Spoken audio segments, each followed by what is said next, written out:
Environmental justice is a relatively new term, but in terms of thinking about how people have been trying to achieve environmental justice, that's a much longer and older story. On our field trip to Los Penasquitos Canyon yesterday, we went onto the indigenous lands and we got to look at how indigenous people lived. There was just so much information that was packed into that, and a lot of that also reflected back into what Professor Murdock was saying. Basically, the way that people conceive of the natural world is deeply cultural. There's a way that the traditions of your ancestors are directly related to how you exist in the world. How they use this land, their ancestral land, to solve all their problems. You need to know about your environment and ecosystems and how it's all interconnected.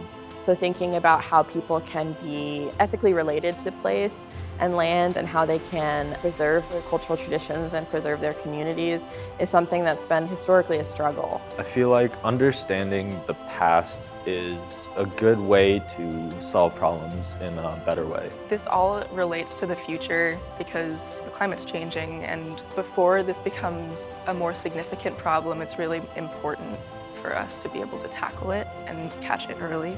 I came to NSLC to study environmental science and sustainability because I feel like helping the world and coming up with new and better solutions to all these problems. We have a history, of a dominant culture that has done something the same way for a long time, and we don't really get exposed to other ways of doing things. And I think that being exposed to that in high school is really important.